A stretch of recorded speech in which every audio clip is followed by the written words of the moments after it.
ako doon sa pasahero, wag mo nang pahirapan pa ang maraming tao. Aminin mo na, sabihin mo na nagkamali ka, isurrender mo yung driver mo, and mag-apologize. Kasi sa ngayon, anong nangyari, napagbibintangan ang 24 ninyong senators. And I know for a fact na wala sa 24 senators namin ang involved doon sa skandalong yon sa EDSA. Although, I also know for a fact na ito related sa isang senador. Not related. Related ito sa isang senador. Pero hindi yung senador ang sakay ng SUV na yan at that time. That I can say for now. Now, timeline.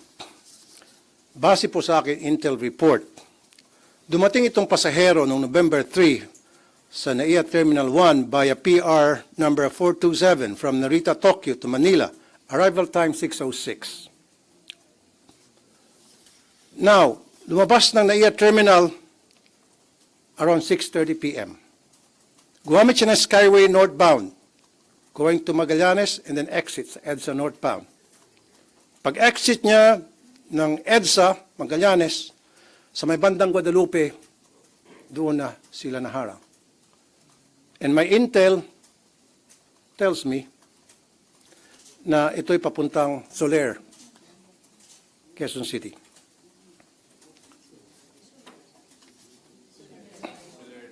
Quezon City. Trinoma. Isang Soler naman sa Quezon City. Yes. And yung security niya, yung nakasakay sa transit, ay former AFP member. And that's why we will coordinate with the AFP para alamin, tukuyin kung sino yon. At syempre, pag natukoy yon, kakausapin natin yung security. Most probably, baka sabihin niya kung sino yung kanyang VIP. For now, yan muna masasabi ko sa inyo. Unless you have some questions. Related, kamag-anak po. Kamag-anak ng isang senador. Ang nakakainit ng ulo rito ay itong MMDA. Itong MMDA, pag nagpatawag ko ng hearing in legislation, ito'y mapipirito. Yung piritong sunog, alam niyo yun? Kasi nga, ayaw nilang mag-provide ng CCTV footage. Very uncooperative itong MMDA. Parang meron silang tinatago, parang meron silang pinagtatakpan. Why? At nakapagtakap, palagi may nakatakas dyan sa bus lane na yan. Anong ginagawa nito mga motorcycle unit ng MMDA? Palagay ko ginagamit ito pang escort sa mga VIP. Na dapat ginagamit yan sa trabaho, paghabol, panghuli ng mga traffic violators. Nagagamit ito sa aking information para mag-escort ng VIPs, mag-escort ng mga patay, mag-escort na pag may mga binyag, kasal, etc. Magigisa itong MMDA sa akin. Sir, magpapatawag po ba kayo ng hearing? Kasi humarap na sa isang press con yung driver, sir, si Ed Pan. And ang, sir, konting context lang. Sabi niya, dahil daw on a Sunday yon, akala niya pwedeng pumasok dun sa bus lane yung mga private vehicles. Yun yung... Yan, hindi ko alam yan. And I don't even have the name of the driver yet. But I have to find out. The reason bakit talaga ako pursige itong mag-imbestiga, hindi, pangalawa na lang yun para malaman kung sino yung taong yon. Primarily dito, para malaman bakit hindi ginagawa ng MMDA ang kanilang trabaho. Dahil kung napapansin nyo, ilang beses nang may nakatakas dyan sa bus lane. Hinahabol ng mga nagbabantay sa bus lane, SAIC, LTO, Coast Guard. In fact, makikita natin, dinidipahan pa yan ng mga traffic enforcement people doon, nagbabantay sa bus lane, nakakatakas. Nasaan yung motorcycle unit ng MMDA na supposed to be habulin yun? Nasaan yung hagad ng MMDA na hahabol doon sa patakas ng mga traffic violators? Nasaan? Nandoon po sa mga VIPs. Pinay-escort illegally. That's illegal, I suppose. Ang MMDA motorcycle unit, dapat yan ginagamit sa pagpapatrolya sa traffic, paghahabol sa traffic violators, hindi pag-escort ng mga VIPs, hindi pagsama o pag-escort sa mga patay, sa mga funerals. At yan po ang nangyari ngayon, and you guys know this.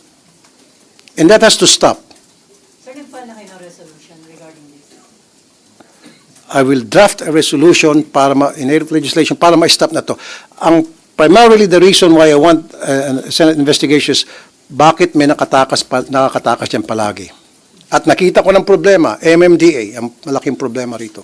May mali ba sa pag-release pa, sir, ng mga protocol plates? Is there any, kasi sir, kayo senador kayo eh. Is there any- Wala akong protocol plate. Yan, sir. So, may need pa ba na bigyan kayo ng protocol plates, yung number 7? Kasi parang naabuso lang, sir. Kung hindi naman senator list. Para sa akin, bilang isang senador, hindi na siguro dapat. Ako, I don't know sa iba, pero ako, I don't need it. Why would I need it? To tell the people na ako ay senador? Parang, am I entitled? I was voted by the people to serve them, not to be above them, para makaiwas sa traffic. Dapat hindi ganon. For security reason din ba, sir, ba't hindi kayo gumagamit ng protocol plate? Dapat, kung talagang gusto mong secured ka, hindi mo gagamitin ng protocol plate. Kasi pag ginamit ng protocol plate, aha, senador to, edi target ka, easy target ka, sitting duck ka. Whereas pag gumamit ka ng regular plate, hindi mo malalaman kung sino ka. That's bullshit, I'm sorry. Kalokohan yun na sasabihin, for security reason, kaya gagamit ako ng protocol plate. Hindi, kaya bangan yun. I don't know. Sa iba siguro, maaari, they need the protocol plate for whatever reason, one way or the other. They might have their own personal reason. But for me, I don't need that. Sir, you mentioned kanina na kamag-anak ng isang senador. Do you think yung senador alam na at ano yung dapat gawin ng senador? In fairness sa senador, baka hindi niya alam. Sino po ba yung senador, sir? Dali. Nakausap niyo na sila yung senador. Sir, nakausap yun yung senador. Yung senador, today, hindi. Pero noong mga nakarang araw, yung biro-biroan, nilapitan ko yung ilan sa mga senador na alam ko na merong puti na SUV. Sinabi nila na hindi ako yan, hindi ko ako yan. And true enough, hindi nga talaga sila. Dahil kamag-anak ka ng isa sa kanila. Kamag-anak ang sakay, sir, nung Escalade Kamag-anak. ng senador. Yung VIP nasa likod, kamag-anak ng senador. Father po ba? Tingnan nyo lang yung picture. Ano bang itsura doon sa picture? Matanda ba? Metro Manila. Ha? Sa Metro Manila. Green Meadows ata eh. Sir, tama yung kumakalat na picture na match yun. Dun sa, Ano po? tama yung kumakalat na picture na sa tatay ng isang senador. Hindi ko alam. Basta pinost ko rin sa Facebook ko yon, yung mukha niya medyo may edad na. Tinatanong niyo kung taga saan? Green Meadows daw. So, sir, paano yun? Fake ba talaga or hindi yung protocol plate na gamit ng... Sabi na LTO fake. But that has to be investigated. Baka pinagtatapan ng LTO, nagkamaling LTO, whatever, I don't know. Pero why would that person use a fake plate kung samantalang pwede naman siya humingi sa kanyang kamag-anak? Na maaari, walang permiso siguro, in fairness naman dun sa kamag-anak, wala siyang permiso, kinuha lang niya dahil kamag-anak nga. And I don't think na kinunsinti ng kamag-anak yung ginawa niya. To be fair, doon sa kamag-anak. Sir, but how did the kamag-anak have access to that plate? Kasi di ba yung kaming senador binibigyan ng plate kung gusto namin. And then itong si kamag-anak, mamaya dumalaw sa bahay, nakita niya sa garay, uy, akin na lang to, hindi mo pala ginagamit, akin na to, kinuha. Sige, sa iyo na. Sir, pwede po ba talaga yun na ipagamit ninyo? Bawal. Na hindi sa kain? Hindi transferable yung, You have to be in the vehicle. yes, dapat yung protocol plate na in-issue sa isang senador, dapat senador lang ang may karapatang gumamit nun at hindi mo pwede i-transfer sa mga kamag-anak, not even to your children, even to your wife. Sir, sabi kahapon ni SP, Sir, sabi ni SP, Pwede kung daw. yan daw nagsakay, siya ng- tapos na ihatid, di ba? But with your understanding, sir, dapat senator lang gumagamit. Para sa akin, well, correct me if I'm wrong, if the SP said na pwedeng ipahiram sa wife, then maaaring tama siya. Pero for me, personally, like I said, correct me if I'm wrong, dapat Hindi transferable privilege, dapat yung senador lang. At kung sakali mang gagamitin ni wife o ni son, ni daughter, dapat nandun si senador. So sir, kung maghahanda kayo ng inquiry, papatawag niyo yung relative ng isang senador? Well, hindi pa naman natin nalalaman kung sino siya, unless na ma-identify na talaga. Sir, pero your intel, kilala nyo na, sir. Hindi nyo lang pwedeng sabihin sa amin. Tama po ba, sir? Yung intel na binigay sa akin, yes. Kilala nyo na yung kamag-anak and the senator, sir. Sir, Yes. pero lumalabas kasi na yung car na yun ay ginagamit ng company na listed under the names of William and Kenneth Gatchalian. Tama, hindi, tama sa information. Tama ba? Information ka? Galing sa iyan. This is information. Information is sir. Well, ang may-ari ng sasakyan ay yung Orient Pacific Corporation, na kung saan board members nga yung mga binanggit mong pangalan. Sino po yung board member? Binanggit niya. William and Kenneth Gatchalian. Anong pangalan? William and Kenneth Gatchalian. Okay. You have the same information. Quote him. Sir, same information, just to confirm. Yes. Okay. Base sa intel ko, mukhang tumutugma. At validated yung intel na yun, sir. Well, A1 info yung sa akin. Sen, hindi ito. Alam naman natin, this is not the first time that this happened. Should there be an audit of all protocol plates issued to VIPs? Yung mga, lalo na yung mga elected official, then yung iba kasi cabinet members, yung iba justices. Yeah, that has to be investigated. Yeah.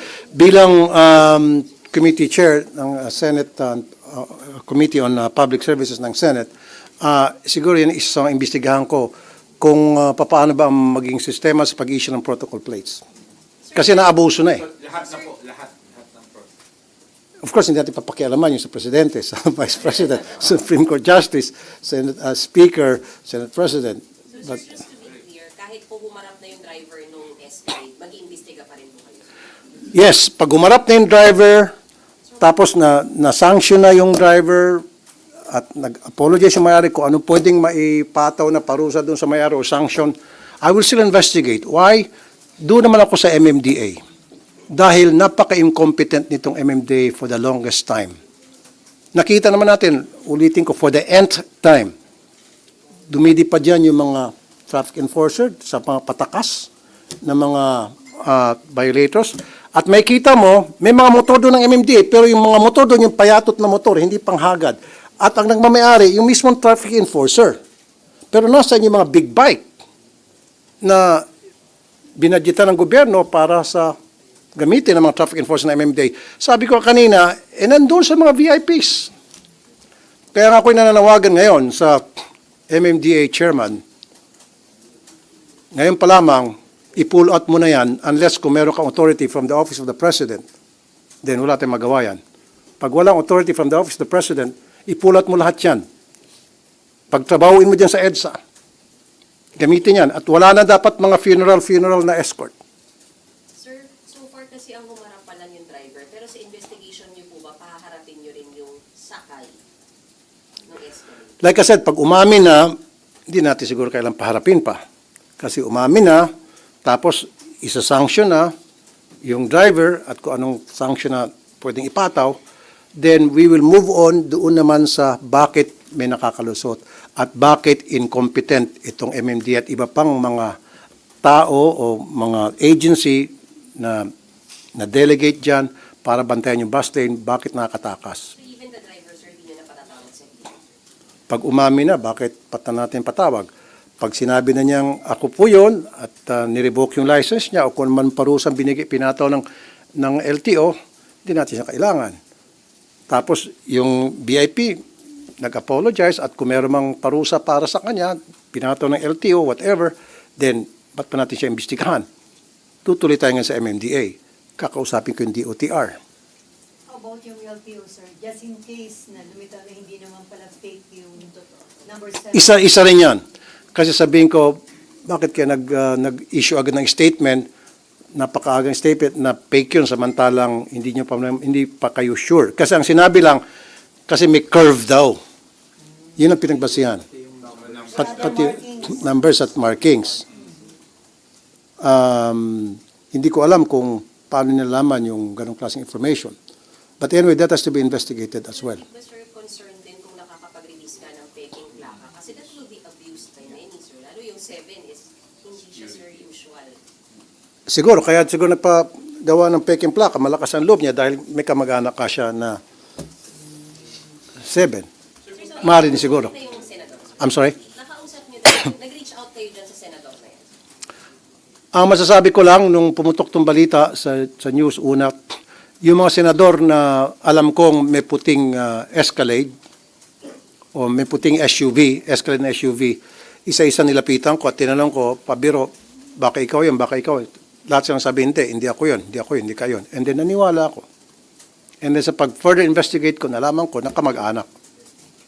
Sir, kung tataasan yung multa, isusulong na rin po ba? So, doon yung mga lumalabag doon sa base. Dapat taasan ng multa.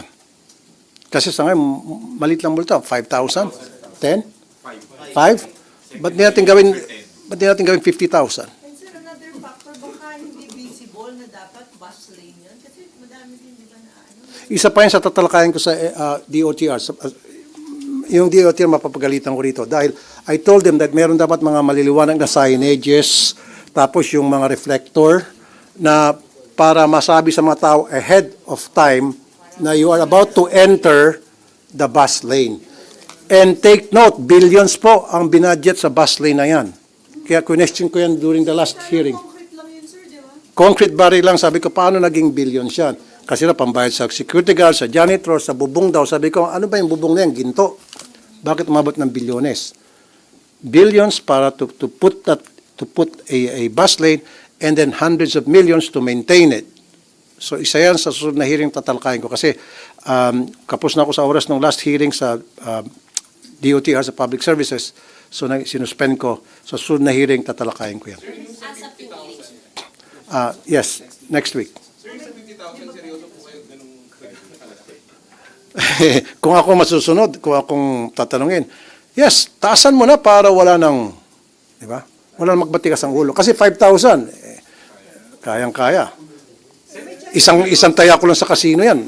Sabihin ng mga violators. Sir, will you also push ko na dapat 24/7 may nagmamando yung mga tao? Dapat. Anong use na binadgetan mo yan ng by the billions, maglagay ka ng bus lane para mabawasin traffic sa EDSA tapos hindi mo bantayan. Diba? Isa pa, itong MMDA, may budget naman sila para sa mga traffic enforcers, para sa mga coat bota. Pag umuulan, wala nagbabantay dyan sa bus lane. Wala kasing bota, walang kapote. So itong DOTR, tatamaan din to, DOTR and MMDA. Saan nyo dinala yung pera para sa mga kapote, bota ng inyong mga traffic enforcers? Pero sir, di ba mag-focus na ang Senate sa budget? Paano po natin isisingit yung revelation? Kakausapin ko ang aking Senate President tungkol dyan. Fridays ata, pwede. Fridays, pwede. Monday to Thursday lang yun. Thursday. So Fridays. Kung kailangan Sabado, di gawin natin Sabado. Sir, ilang senador lang, ilang senador sir ang may escalade, may puting escalade? Ang nabigay sa akin na information, na-escalate, puti na SUV. Puti na SUV. Marami-rami din. Ayun, may escalade. Isa. Hindi ko alam. Hindi, meron may puti na escalade na ibang senador. Puti. Basta't hindi siya yon. Sinabi ko nga, hindi yung senador. Walang senador Pero dito. sir, nung nakausap mo yung senador, hindi niya sinabi na kamag-anak niya. Wala, ini siya sa kanila nagsabi kamag-anak. Kasi nilapitan ko, biniro ko, sabi ko, boss, baka sa iyon, boss. Sabi ko. Sabi niya, hindi sa akin yun. Tapos later on yun na po nalaman, sir, na kamag-anak. Later on na lang. Nagsipasok, kasi pinost ko sa Facebook page ko and then nagsidatingan na yung mga info sa mga comment section. So pero may in one way or the other, para palanagutan yung maputing senador na sa nangyari. Kasi isa pa to, ano, dahil nung pinost ko sa Facebook ko, yung tungkol dito sa insidente, dinera ko, challenge ako ng ilang mga netizen doon. Sabi, hanggang salita ka lang tulpo, titiklop ka rin, kasi kasamaan mo yan. Kaya doon sa nagsabing titiklop, sinabi ko naman, doon sa post ko, wala akong sasantuhin. Kahit saan tayo makarating. Hindi, kasi, Hindi ka lalabas ng rulat mo. hindi, kasi talagang hanggang sa, doon sa, nag-violate, doon sa VIP, umamin ka na lang. I-surrender mo yung tunay mong driver, and then mag-apologize ka, humarap ka, and then kung ano yung ipapato, kung meron maipapato na sanction ng LTO sa iyo o ng other agency sa iyo, tanggapin mo yon. Magkano lang yan kung may multa. Hindi ka naman siguro makukulong for that. At hindi naman ikaw ang driver. Siguro kahiyan lang. So, kaya mo naman yun. Ilang araw lang, mawawalan din yung kahiyan na yan. Sir, So, better meaning ba itong nakita nating driver na to, hindi siya yung driver? May lumutang na driver, I've heard. Pero I don't know if that's the true driver o fall guy lang siya. I don't know. We can tell. Until talagang gumulong properly investigation at lumabas yung katotohanan. Pero fair ba? Kasi ang hinaharap nga nila, sir, yung driver, but not the VIP. But for your part, gusto nyo, sir, dapat humarap din sa LTO, sir, yung VIP na sakay. Correct. Kasi bakit? Kawawa naman si driver. Kasi si driver, sumusunod lang sa utos ni VIP. Hindi naman pupunta si driver doon sa bus lane kung hindi inutusan ni VIP. Yun lang yun eh. Bakit natin palagi iniipit yung malilit na tao? Dilis lang itong si driver. Ang pating, yung nasa likod. Pero sir, better ba kung yung senador payuhan yung kanyang relative na mag-surface na nga at mag-apologize? Nasa kanya yon. Sir, very detailed yung flight details niyo, yung from Narita to Tal. So, identified naman doon sa flight details, di ba, kung sino yung VIP na yun. Hanapin nyo. Tingnan nyo doon. Tingnan nyo doon. Hindi ko eh. Kasi ano, hindi, may data privacy kaya ayaw ibigay sa akin ng Philippine Airlines. I was trying to ask Philippine Airlines pero sabi, sorry, may data privacy. Pero baka sa inyo, pwede. Sir, pag di nyo daw in-identify, ipapatulog ko yun sir. Okay? Okay na tayo? Sige, thank you guys.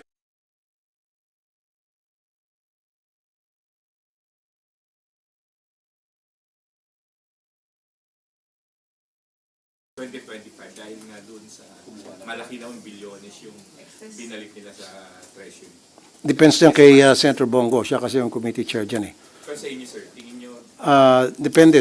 Mag-attend ako sa susunod na hearing and then let's see what happens. At titingnan ko kung ano yung maging flow ng investigation, ang mga information na lalabas doon. And then I will base my decision at pagdating sa hearing na yan. Kung ano yung dapat kong gawin. Sir, which agency yung nakikita mong dapat mas malaking may budget cut para ma-align naman doon sa mga may kailangan na budget? DNR. Wala namang ginagawa masyado yan. DNR. Kasi puro tour lang yung yung boss diyan. Palaging nagbibiyahe ng biyahe. Pero sir, conforme kayo doon sa pag-adapt ng Senate doon sa House version na 700 million na lang inilagay sa OBP. Well, Pinagasa na 1.3 billion. choice yan ni Senate President. Sir, ikaw, as member ng Senate, do you support that decision? Well, kung ano yung ng majority, anong gusto ng nakararami, ayoko naman mag-isa lang magsabi na mag-isa lang magsabi na hindi. So, siyempre, kung ano yung desisyon ng nakararami, I will go for it.